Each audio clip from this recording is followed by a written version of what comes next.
Mitch, how are you? I'm doing great, buddy. We always start the show and asking each other how I we know, do. but we already know you're doing fine. I'm doing fine. We're generally doing okay. We're doing the Midwestern okay show opener. Are you good? I'm good. How about good. you? I'm good. I'm great.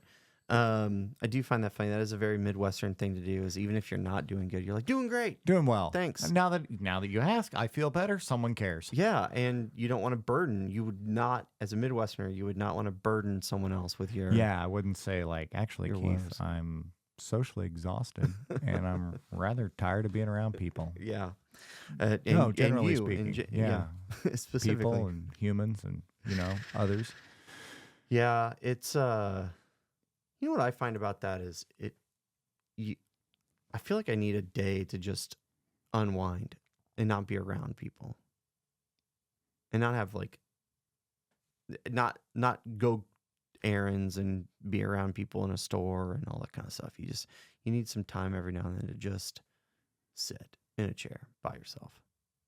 Good luck with that. When you find that space and place, Yeah, especially you with let me 3 know. kids. Hey, so talking about trying to fit in and Did you fit in? in school? Yeah. Oh man. I think Well, at least you tried to fit in. I tried to fit in. I probably did not fit in very well in elementary, middle school, and junior high. And then I kind of found my group in high school and I felt like I fit in a lot more. But in high school, I was definitely a part of a big high school, opposite of you. Opposite of me. I was in a big high school, graduating class of 620 something. And so I played tennis. I was in the theater. I did tech theater, lighting, sound, stuff like that. I did, we started a chess club. We did some speech and debate and stuff. And all those groups are really different in my school. In your school, it would all be the same kids. Yeah. Right? I'm trying to think like what, and I'm trying to like pinpoint it, narrow it down into like what sort of things I did to assimilate. Right. I did a lot of like stand out stuff. Yeah. Like to separate yeah. myself. Yeah. But that was, did you do anything? Did you ever do anything funky that now you look back at it and you're like, dude, that was really weird? I mean, our friend Dustin did a sermon on eating bugs at a trip. Did you ever do anything weird that you look back on and you go, yeah, that didn't really help me fitting in? Well, you do things because you think they're cool. Right. Yeah, but then in retrospect, you're like, well, that wasn't very cool. Yeah. I got a good one. What? Tell me. Okay, so I was in elementary school and we had recess, right? And I remember this vividly. It's one of my first memories that I can remember of school. And it was like maybe first grade, second grade, and it's this giant playground, you can do whatever you want in it. And I was sitting like kind of off to the side in between where they were playing kickball and the monkey bars, and I was meditating. Ooh. Like legs crossed. Yeah. Or whatever. Yeah. I thought it was so cool. I had seen it in a movie. You picked I don't it up remember somewhere, and I was like, this is gonna be so cool. Everybody's gonna love it. And then everybody's kind of going, what are you doing? That's weird. Yeah. You want to? Yeah. Learned my lesson. Didn't meditate again. Didn't even really know what it was. I was just sitting there being quiet. Okay, here's a great one. And if any of the 4 people I went to elementary school with are out there listening and remember this, they'll probably find it pretty hilarious. You just sparked a memory of mine. We had some monkey bars. Okay. All right. On the playground, we had some monkey bars over some like worn out mulch. And this monkey bar setup had some, I'm going to paint a picture for you, had some different, it was all just round tubing and it had been powder coated green.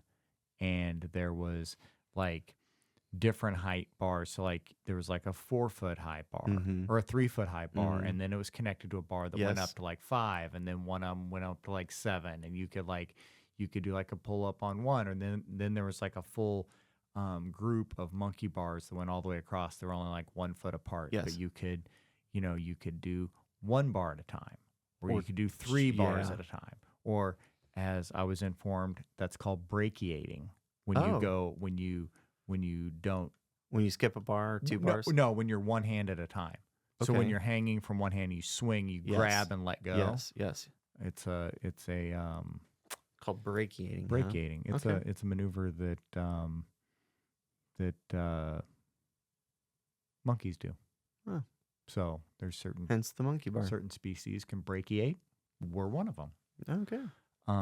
Anyway, Wildcrats. Shout out to PBS kids. My kids taught me that one. Anyway, so on these, then there was this other bar that was like a 2-inch bar, just came out of the ground, went 7 foot up in the air, and went straight across, like 10 foot across, and went right back down. Okay. Right. And kind of like the high bars at the Olympics. You know, Yeah. it's just one bar. But were out you here. supposed to start from one end, go to the next, just with just one like bar? just like shuffle yourself Okay, along it, or alright. who knows? Yeah. You know, they were like, hang from it, put your legs up there and kind of hang. yeah, whatever. Whatever you wanted. And it was about 6 foot away, probably. I don't know. You drive by the playground and realize it was like 2 feet. 14 inches, right? But it's like 6 foot away from the other set of monkey bars. Oh, you tried to. Yeah, Anyway, okay. so the kids would get this, the really, really, really good athletes, Mhm. right? Like this is where you separate the men from the boys, Yeah. right? Wheat from the chaff. Yeah. By 5th grade, this was possible, right? Yeah. You can only dream of it at the younger ages, but you could jump up onto this bar and you swing back and forth, and get a bunch of body momentum going. And then you would swing, release, you know, like when you jump out of a Mhm, swing and stick the mhm. landing, you'd release, and then you would grab the monkey bar Okay. thing on the, and you would have Tarzaned, you would have cleared Yeah. 6 foot of space. Which is in reality is probably more like 2 feet, but okay. No, it was Just perspective wise, when you're smaller. it was quite a bit. Okay. All right. I mean, every Fair bit enough. of 5. Okay. I'll send Dad by to measure. You should. And and so I was like, "This, you were cool if you could do this, elite." You know, you were like the next quarterback for you the were high Simone school. Biles if you could do Okay. this, All right. right? Yeah. And there were, yeah, right. Like that was that. Yeah, you have future quarterback written all Yeah, over you yeah. if you could be this. Like Patrick Mahomes totally could have done this. Like high school coaches out there at the play. All right, which fifth graders can do this? Okay. Yep. Okay. Right. Okay. Oh, making right. This is so. I could not, Okay. but man, I tried. Every recess, I tried. Well, so one day, this is a long story, but This that's is what a very long story. But that's what I'm known for. All right, everybody out there in podcast land, I tell This a long better be story. good. Well, I come to school to be cool, to do this. I bring a pair of leather work gloves from home because I think I just Extra grip. I just think I don't got a good grip on this. Okay. All right. Swing, swing, swing, swing. I'm gonna go for this thing. I got everybody's gathered around. Mitch brought gloves to flat get with this. Like he is on it, right? Okay. Keith. I fell. Like I Crashed lost and my burned. grip. Yeah. Flat out on my back. Yeah. From like 6 foot in the air. Just Boom. knocked all the air out of me. Like that might have been the last time I attempted to do something cool. Oh, yeah. Anyway, so not only did the air get knocked out of me, all my hopes, dreams, and desires were dashed, and I obviously wasn't the quarterback. Yeah. I think that's great. I can still relate today I You brought ever- gloves to school to try to do this thing. to Yeah, try I to do know. a thing I know. that other kids could do. Did you ever like trip while walking in a group of people or something and like miss a step or something, and then everybody kind of looks at you like, "What's your problem?" And you're like, "Oh, didn't see that there," or something, just to try to fit in. Like, I mean, it's the same thing today. You don't want to be the standout, right? You don't want like, to look. Yeah. you don't want to look dumb, right? Like you want to stand out as exceptional. You just don't want Yeah. to look dumb. But then again, I don't learn. I tell a story like that, and I don't even think we can like edit the middle out of it. There's like not a good way to edit that. You're just gonna be like, that was a dumb story, and here it is. Yeah, if any Part of the show. If any of the watchers online, shout out, watch us, you'll notice there's no weird hard cuts where I'm like this and then I'm like this, or whatever. We just whatever we say, we post. Yeah. And if you, if anybody wants to bring some monkey bars up to church. I'll give it another go. I think 30 years later, You know, Mitch tries again. I- We could do an on-site. we should do an on-site. You ever go back to try to do some of those things and realize you're too big for it? I remember when we used to take Penny to the park, and maybe Piper too, and you try to do like monkey bars, but they're like only 3 feet off the air, 4 foot off the air, and you're like, I can't really, because your knees are up when you're trying to do it. And it's not really giving you that adult momentum that you could really have. I think it's crazy when you watch kids do stuff like at 3, and they're just like fearless and doing it and doing awesome, and then you come back at 5, and they're like, nope, not doing it. Yeah. So, kind of in that same vein though, I don't think you know, you can tell me what you think. I don't think the quest as a kid to fit in ever ends in life. Do you? Do you still find yourself trying to fit in, or even vice versa, try to find that The missing link, piece, that piece that piece that you're missing, that you can't, you know, to then be the cool guy that can do the monkey bars or whatever? Well, yeah, I think as people, here's some hot takes. I think we want an easy answer. We want a solution that doesn't say the problem's us. Right? We want an outside solution. We want to blame something else, right? So let's go back to my metaphor here. Blame the gloves. Clearly it wasn't my own athleticism or work ethic or pursuit. I liked the idea of being able to do it. If I would have spent 6 weeks just trying to do pull-ups, Yeah. away from said physical swinging endeavor and just try to build the strength up to attempt it again, I would have had better than searching and grappling for an easy fix. I need some gloves. I need different shoes. Maybe if I had some different shoes on, maybe my shoes were too heavy. Maybe I should have done it barefoot, right? Like instead of searching for, we constantly don't want. Our last resort is to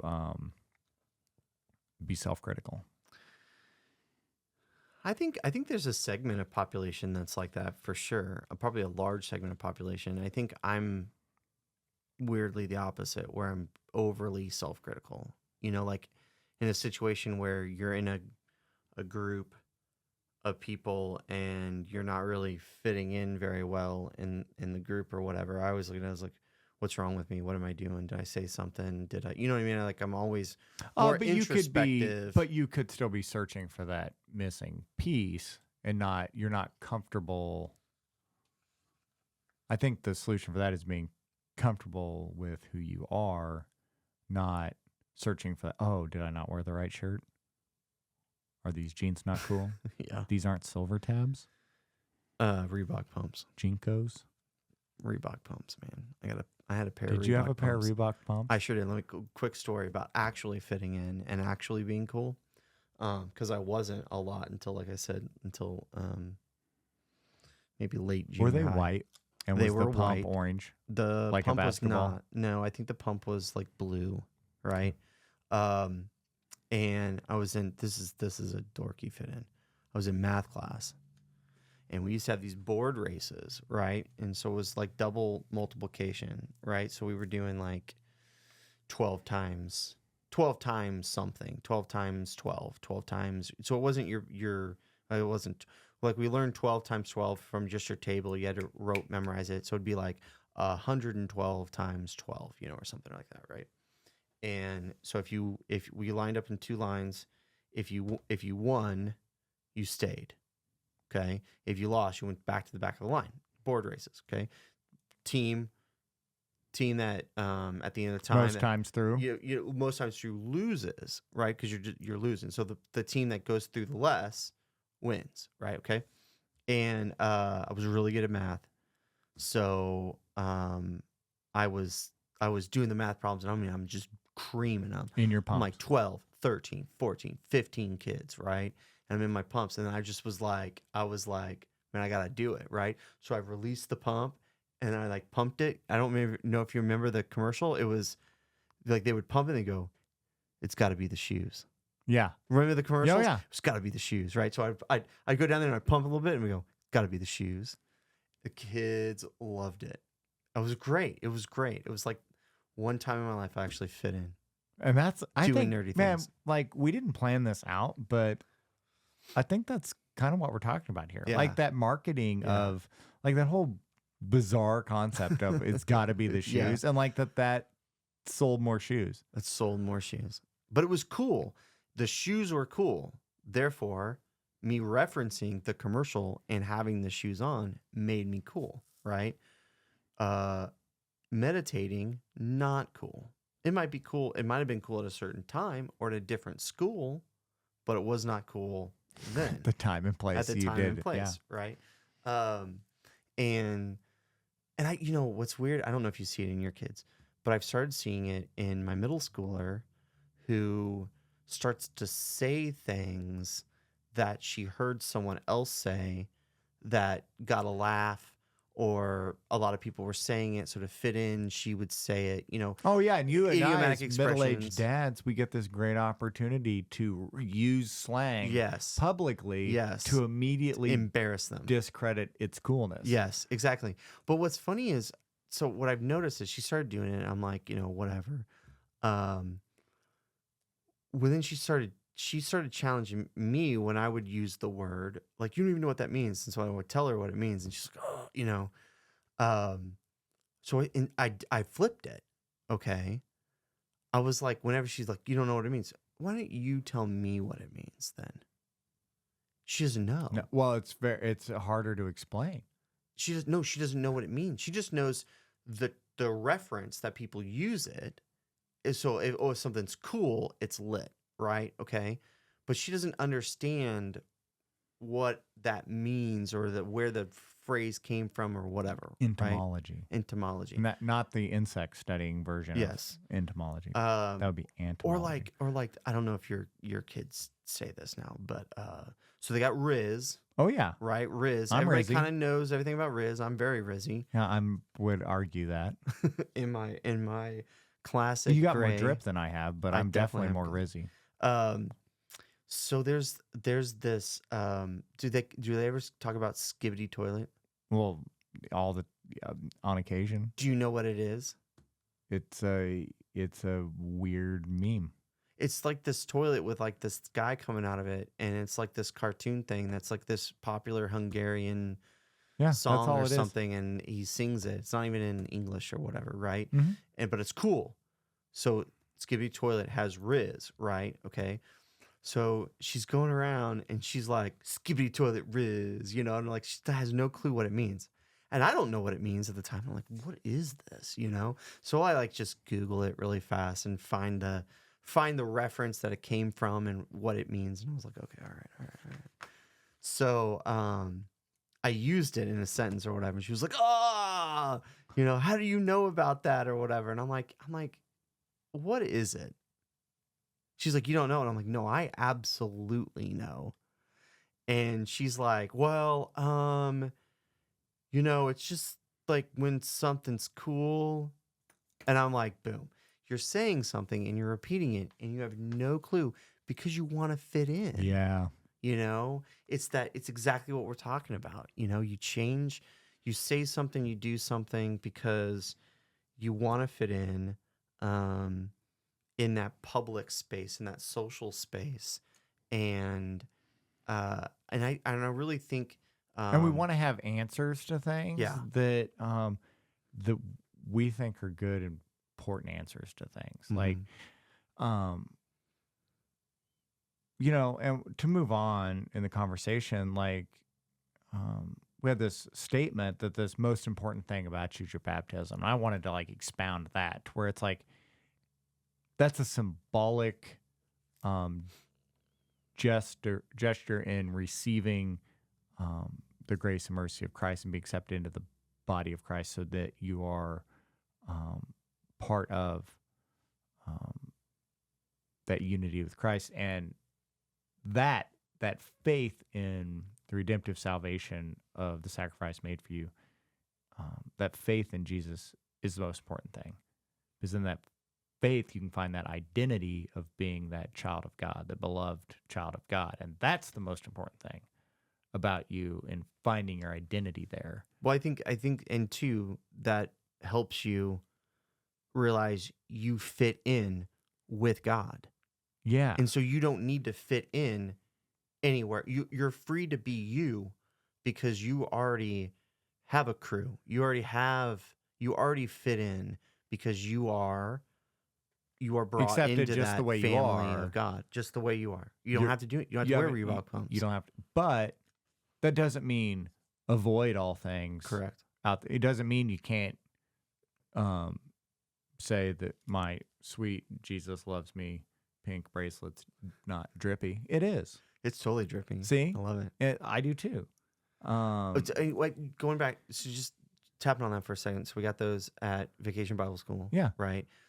So Penny took home like, I don't know, 10 of them because we had a ton, right? So Nicole's like, here, take these, you know?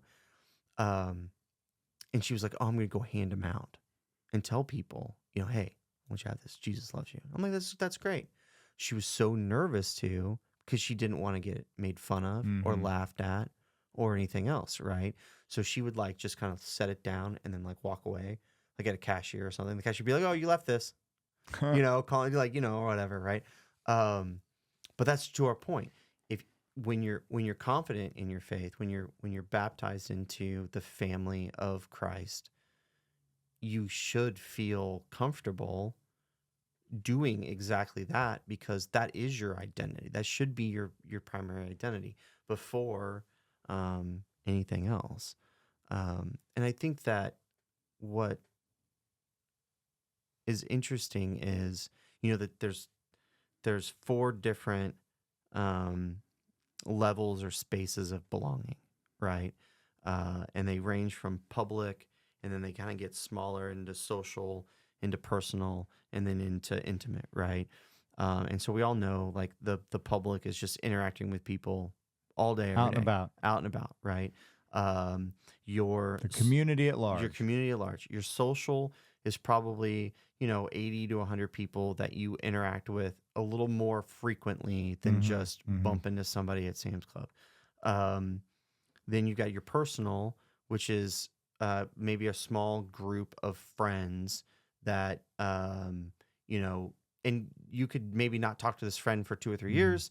You run into them and it's like old times again, right? And so you probably have, you know, 6, 7, 8, 9, 10 of those people that are really more of your personal. And then you have your intimate, which is like maybe 1 or 2 people. And you know, like we opened the show with, like, how are you doing? Yeah. There may only be one, that intimate space may only be the 1 or 2 people you actually honestly answer that question with, or you might be the type of person who honestly answers that question within the personal space. Right. So it's not like they're these hard, definitive outliers, but it does get more and more narrow. Yeah. You know, as you move down through it. Crazy, interesting fact. I read an article about and I'm going to get back to this, you know, talking about important things about us. I think us as Americans, we do a lot of this, like our discussion topics are, especially if we have kids, I think the progression is like this. What do you do for a living? Like, yeah. How do you get money? Yeah. And you have kids, what do they do for ages things? And then what do they do? Yeah. And where do they go? Like, what do you do during the week? Where do you go? Where do your kids go? And what do you guys do when you're there? Yeah. It's kind of like this American, right? Yeah. And the point I'm getting at is and there's some more, there's probably some regional stuff too that's maybe a little different. Like I know in St. Louis, it's like, where'd you go to high school? Yeah. Right? Because then that tells you everything that they need to know about your social economic status and all that stuff, right? So I'm sure there's some regional stuff. So I'd love to hear from people, like if they've got some weird. The article I was reading was about the Olympics, and it's like, hey, you're going to Paris. If you're going to Paris for the Olympics, here's like top 5 things to like not be annoying to native Oh, yeah. Parisians, Okay. right? Okay. Like Yeah. how to interact with the culture. Don't do these 5 things as an American because it Yeah, just bothers the heck out just of. don't. Here's some things that are just gonna instantly be annoying, and it's being in a hurry. Mm. And I can't remember two of the four, but like the one that I'm Very talking. impactful. Well, the one I'm referencing right now was the one that stood out to me. Is it's just insulting to ask people what they do. No. Like like when you're out in Oh, so you're what at do the you do for a living? cafe. What That's like rude. It's just rude because look, I'm at a cafe. I'm enjoying life outside of work. I don't want to talk about it. Oh. So like it was one of the keynotes, like interacting with Parisians. Don't talk shop.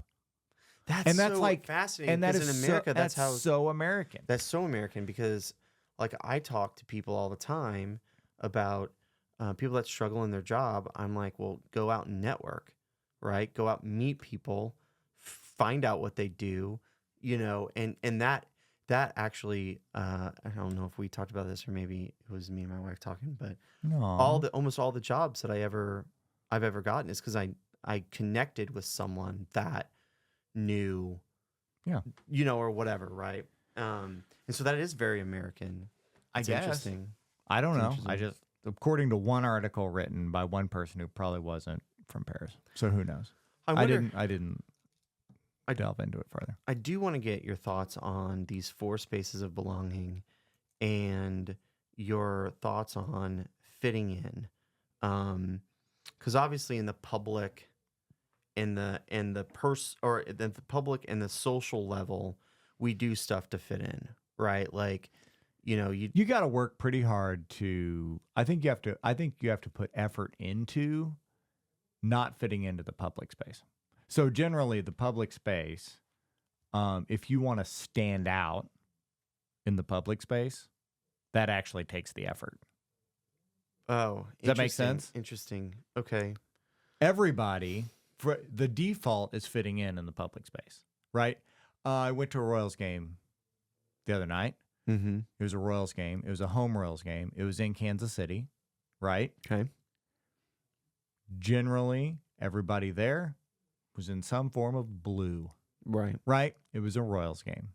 Well, Phillies fans, there was a Phillies game. They could wear their Phillies gear and stand out or not, right? Like there's that. People weren't wearing their blue going to Royals game to fit in. That was the normal public space. Sure. That was the you go to a normal. Royals game, you wear something blue or Yeah, Royals. you wouldn't come rolling up in there and neon green. As if you did, it would be in the attempt to not blend in. I guess I right? kind of mean like if you're in Sam's Club and you're tooling around with your cart, I'm very cautious of other people and where they're at. I don't want to block an aisle. I don't want to. That's just self-conscious. Yeah, I know, and I just think but also I think that's part of me trying to fit in a way, not to be not to be this annoying. So you're intentionally not trying to stick out. Correct, but it takes effort. It takes work. So you're really trying to just like you're trying to go with the flow of everything and fit in, even if you don't want to. To your point, when you're just socially drained and you don't want to be in Sam's Club, and people are annoying the heck out of you, you have to put a lot of effort not to just like be a Karen, right? I went into. You ever do this where you go into make a return, and the line's so long, I can't do this. So then you're gonna leave with the item. Yeah. But then you got to go back out, and you're like, man, am I gonna get stopped? Am I gonna have to explain that I bought this like 2 weeks ago? That I have the receipt right here, right? The line is way too long. Happened to me at Aldi the other day. I did like an impressive amount of returns on Friday in one outing. No. Oh, okay. In all sorts of places, everywhere. Yeah, Everywhere. okay. I went to Academy. I went to Dick's Sporting Goods. I went to Play It Against Sports. I had to do a drop off return at the UPS store. We talked about that. how sweet and easy that is. I had to go to Target, and I had an Aldi. pretty impressive list, Yeah. right? Yeah. But Aldi, very minimal staffers there. Yes. And there isn't like a customer service desk. You just got to go through the line. And I roll up in there and there's like 25 people in line. That's an exaggeration. 12. And I was like, no, not happening. Like Well, I maybe by probably the had the you got time. all I the probably had the shopping done, time. It would have been. Oh, I had no empty. shopping to do. Oh. Yeah, I would have just shopped and returned when checked Yeah, out, but I had yeah. no shopping. Oh. Hmm.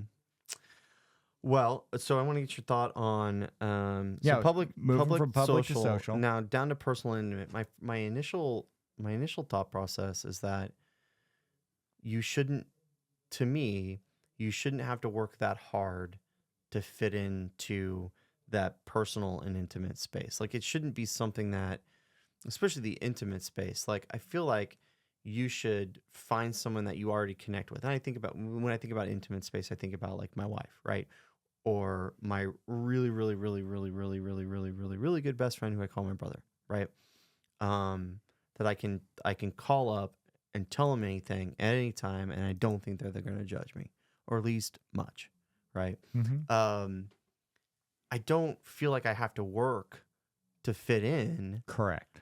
to that relationship. Right now, it took years of those should be the development. places that you can just exist. You can just exist. And so I think that And we should argue you should be able to just exist in any of these places, but we know that that's not like a rational, Yeah. logical, Yeah. attainable, easy thing to be achieved. Yeah. And so I would encourage people as we're wrapping up the show here, that if you find yourself in the personal or intimate space and you're having to put a lot of effort and work into it to fit in, and you're worried about fitting in constantly, you may not be in the right space, right? I think about like Or you need to increase your like we say, increase your commitment, lower your expectation. For that space. and it could just be somebody like me who just overthinks, Mhm. constantly, right? But I just would encourage people now, those intimate relationships to get to that point takes effort, right? It takes effort, it takes time, it takes nurturing to get to a relationship of It's all about more hours. hours. I'm not even sure it's all about No, hours it is too. I think it's about read a study about best friends, and the reason we form most of our best friendships when we're in school is it generally to get to that level of that personal space and beyond. It takes a minimum of 200 hours together. You get to that a lot quicker. Yeah, like on a you, podcast. me, buddy. You get to that a lot quicker when you're There 8 hours a day with him. yeah. Yeah, I So- can see that. So that's people get those deeper friendships with coworkers and classmates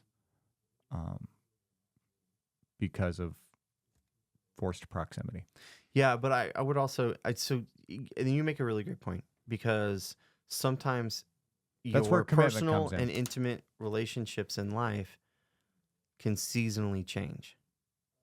You can have a personal and intimate relationship with someone and drift apart, and then as you come back together, realize now in this new phase of your life, maybe 10 years, 20 years later, you're wildly different people than what you were, and you don't necessarily fit together in that same space. Doesn't mean they don't have to now be in your social space, right? But they may not always be in your intimate space for the rest of your life, just because at a period of time in life they were. Well, my wife will be. Well, sure. I'm just saying I'm not necessarily saying intimate per se, but I think back to some of my college friends or my high school friendships, right? Where I had, some of the folks in high school I spent lots of time with. Best friends. Right, best friends. And because our anniversary high school reunion came back, or it's going to be 25 years or something like that this year or whatever. I like a couple of years ago I joined that year's graduating class Facebook page, right? I was like, 25 years is coming up, I might get some info on when the reunion. And I realized some of the people that I had really, really deep, intimate relationships with were wildly different people today than they were then. And just through conversations, I'm like, I could not have an I could not have an intimate relationship with them today just because of how much that they have changed over time, right? And so people like your wife, obviously, like you're not going to Yeah, spend your 10 years spouse, apart, 20 years apart, yeah. right? So yeah, I thought that was interesting. But what else? What's a takeaway for you? You think? I think my big takeaway is trying to keep at the forefront of my mind when I'm interacting with people that, your the time clock you punch, the place you spend most of your day, like just don't identify that as the primary most important thing about you. Yeah. Right?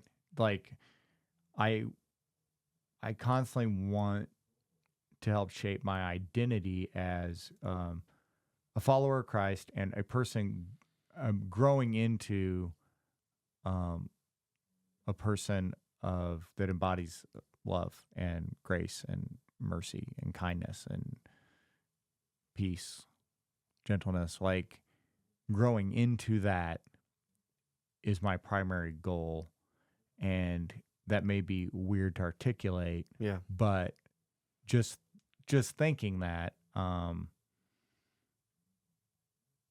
knowing that that's a journey I'm on, and a personal journey I'm on with Jesus is can help with any of the other anxieties that come with that come out of any of those other interactions from the different spaces of life. Awesome. Well, that's it. That's all the time we got. Thanks for tuning in, everybody. Appreciate it. And drop a like, drop a comment. Let us know what you thought. And if you have any weird regional classifications that when you meet somebody, you always ask in that region this one question, like what high school did you go to or whatever, drop it in the comments. What do you do for fun around here? We'd be fascinated to find out. Thanks, and we'll see you guys next time. Later.